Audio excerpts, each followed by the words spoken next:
Ever since Doi Pingu's sub 1730 in 1.14, people are wondering how other speedrunners are going to beat that record. Well, there is a solution, and this solution is actually pretty surprising. If many of you were watching my stream, you would know that I was doing the version in 1.15. This probably surprised most of you because I bet you're thinking the only strats in 1.15 are looting strats by the Green Man himself. Well, there's actually a new strat that came up to me recently that you can use in 1.14 and 1.15. And yes, it is able to break the current record and shatter the category. You thought Doi Pingu's run killed the category? Just wait until someone gets a successful Insomniac run in 1.15. This is the introduction to 1.15 Insomniac strats, and these strats can get you a sub 15 in 1.15.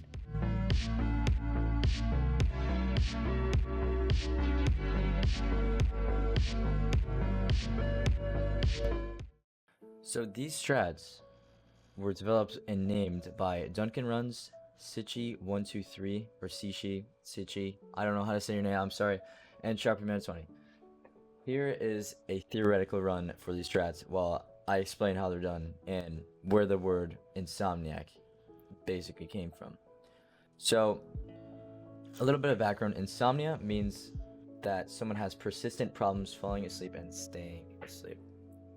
So these strats have the name Insomniac for mainly three reasons. The first reason is, in the run, you don't have to sleep at all. The next reason is to beat dream. And basically the meaning behind that is, to dream, you need to sleep. So basically, if you connect the dots, dream equals bad, right? And you don't want to sleep, and the final reason is you have to reset for the perfect seed so much that you will be staying up so long and essentially not sleeping at all. You basically need a really good seed for this. So I got many questions on my stream. Why play 115? People might ask. You could play 114 and have, more flexible runs. Well, I like to run 115 because 1, there's less lag, and 2, you're actually forced to do first stage trading. And the third reason, to beat dream easy collab. That's literally it. You can play 114 if you want, I don't really care, but I'm mainly staying on 115 until I either get a good run or I go insane and stop playing this game forever and end up having nightmares from Insomniac strats. So I kind of want to go in depth with Insomniac strats because there's not really much to explain. Or no, there is so much to explain. The first thing you need is an ocean spawn. You have to find and loot a shipwreck and monument by around 2 minutes, 2 to 4 minutes I'd say. Then you have to find a village, and the reason you find a village is to do first day trading. And I'll explain first day trading once I get to the village in this run, but for now we can go to the theoretical run. So as you can see, 2 minutes in, I have my shipwreck, I looted my monument, and I am going to follow this treasure map that I currently have. And this treasure map will actually lead me to two things. It will lead me to a village, and it will lead me to more emeralds. And the emeralds are going to play a very big part in this run because you need 34 of them. You need a shit ton of them if you're doing one monument, of course. And obviously I'll explain that more in depth once I get to the village. So I stopped to get gravel, I stopped to get flint because I obviously need flint for flint and steel. I do 9 strat with the buried treasure, and I dig down and I end up getting 12 iron, a diamond, some emeralds, and an iron sword.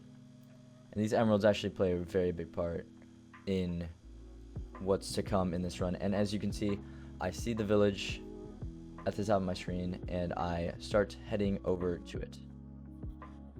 Okay, so we are nearing the village. I want to talk about first day trading, because many of you are probably 116 viewers, or people who are trying to learn 114 and 115. So the reason you don't need to sleep is because you'll do first day trading. You want to find a village, and with a brewing stand. That's important. You need a brewing stand by around 4 to 5 minutes, and your trading has to be done around probably 7 to 8 minutes, 8:30 around there. That's usually what I get. Now I know that's a short time, but I got the monument for a reason. You don't have to blow up any houses. You don't have to mine any wood, unless you need emeralds. So the reason I got that monument is you can trade 2 gold for 1 emerald. But since there's no infinite restock glitch in the first day trading, you can only do 2 trades. So you'll need a whopping 34 extra emeralds to get up to 12 pearls. These emeralds can be obtained through 3 ways. One way is just to get lucky with shipwrecks, which I do not recommend at all. I've never gotten 34 emeralds before from just shipwrecks. Another way is to get hay bales and trade wheat with the farmer. I'm pretty sure some of you use this equation, but I use the equation H equals 20n divided by 9. The n equals emeralds and H equals hay bales. So to get 34 emeralds, you gotta plug in 34 with n, and you'll get the number 75.5 repeating. That rounds to 76, which is a stack and 12 hay bales. This obviously works with any number of hay bales or emeralds, but you have to estimate because calculators are banned, obviously. The last way is to obtain wood and trade sticks with the Fletcher. Now, you might be wondering how you're going to get that much wood in such a little time. Well, when you trade your gold, you have in excess 12 gold left, and you won't trade that gold at all. So you can substitute those for 4 gold axes, which have 32 durability each. So 32 times 4, that's 2 stacks of wood. And if you trade that with the cleric, that's 32 emeralds. So just get 8 extra wood with literally any axe, and boom, 34 emeralds. Now that's a lot of information. And no, that was definitely a script that I read off. I'm not that smart. I just run block game fast. So yeah, as you can see, I am trading hay bales. I opt to trade hay bales with the farmers, which will get me to my required emeralds. And this actually takes a while. There are so many better seeds out there, man, that you could get to, you could end trading at 6 minutes, essentially. There's so many better seeds. You should end trading at 7 minutes, 6 minutes. I end trading at 6:45, but I think there are ways to end trading. Definitely ways to end trading a little bit earlier than 6:45. So most likely an RSG run that is not as cracked as this run, you'll probably exit at like 8 minutes, and you'll find a lava pool. In the seed that I'm running, I get trading done just, a bit early, just because I'm different, of course. And I find a pool not too far from the village. There are so many things in this Insomniac strat that can kill the runs. There are so many things. No monument, no shipwreck, no land, because ocean and land just do not want to cooperate. But the two main things that I found that end the run is 1/3 and no fortress. Hopefully you guys know what 1/3 is, but if you don't, basically you don't get the pearl trade from the cleric. This isn't it though, for the possibility of Insomniac strats. What I'm about to talk about is if you find 2 monuments around the same time. So with 2 monuments, you need 20 emeralds, right? And you can actually double cleric trade. You can use the double cleric. And 1/3, that happens, that can happen. But with 2 clerics, you are trading 2 times on each cleric, which can get you to the pearl trade. So essentially, you could get 1 in 9, which is that's awesome. 1 in 9 is basically you get one-thirded twice. But you do have a chance to not get one-thirded on both of those clerics, and that is essentially the cleric you will use. I don't think that's really a viable strat to use 2 monuments, because you very rarely find 2 monuments. But if you do, you can either decide to get 2 monuments, or you can just, you know, go off into the distance and find a village, because you have a limited amount of time. Usually I find my villages around like 5 minutes, I'd say.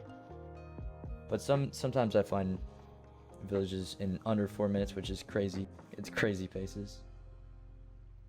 But I'm gonna go off script some more and talk about this run right now. So this run, I did not get, you know, killed by the Fortress RNG. And I'm leaving with 6 rods at 9 minutes and 45 seconds, that's absolutely crazy to have a sub 10 exit in 1.15, 1.14. But yeah, it's insane. And the Stronghold, it's 1,000 blocks away too, and I still managed to almost sub 14 in this run. Yeah, surprise, surprise. So I go ahead, I grab a dolphin, and the dolphin leaves me right away, I think. So I grab another dolphin, and right now it's mainly just a direct line from me to the Stronghold. What I find in the Stronghold is I find the Stronghold actually isn't exposed, but since there's a ravine in the Stronghold, I see some light below my screen, and I start to go down there and I find the Stronghold. And by the way, this seed was found by Duncan Runs. He used a seed finder to find seeds. It took him around, I think it took him around 3 hours, which just, it proves how much you need to grind for a time like this. I mean, but if you do end up getting a time like this, you basically broke the category. I would say, in my opinion, you basically broke the category, because a normal average time, a normal average leave for a player running classic strats or a player running even second day trading in 1.14, a normal time to leave is 14 minutes. So if you get a 14:08, which is what I got here, like, what can you do about that? That's insane. Like, how do you beat that, man? So I'm hoping I can grind to a point where I can get, I don't know, a 15-minute run, I would say, or a 16-minute run, because these strats have the possibility. It's just, are you willing to grind for it? And I enter the Stronghold right here. I hear silverfish, and I dig right into the portal room. Yes, set seed, easy clap, yes sir. Just kidding.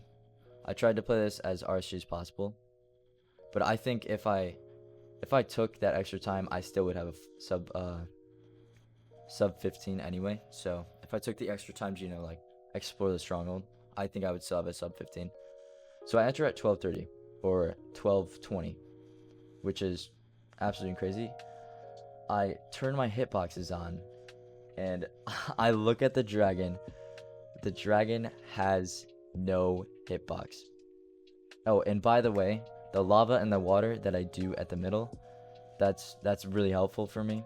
It's basically obsidian casting, and I suggest everybody do this in 1.14 and 1.15, because the dragon tends to move faster than the 1.16 dragon. But yeah, anyway, I see no dragon hitboxes, and I'm like, what are you supposed to do, right? But there actually are dragon hitboxes. They're just a little bit higher, and as you can see, as I will go into the 1 cycle pretty soon, you will see that the dragon hitboxes are just like 200 blocks above the dragon. So 1.15 has that kind of bug where it's just it's kind of weird, but it kind of helps you at the same time, because you can actually see when the dragon's head swings toward the bed, and it's actually really helpful. I mean, I even like them just because, you know, you can get better hits. But yeah, the one cycle right here at 14 minutes, and that's crazy. That's absolutely insane. So I end up, I think, oh man, do I 6-bet it? Oh man, okay, I 6-bet the dragon. All right, I'm not the best. All right, give me a break. But yeah, this is Insomniac Strats, if you guys wanted to know. I don't think I've really covered all of it. I think there's more to go over, but I don't know what there is to go over. But you can do so much. But you just have to reset as much as you can do as well. But yeah, I hope you guys enjoyed, and I will see you guys later.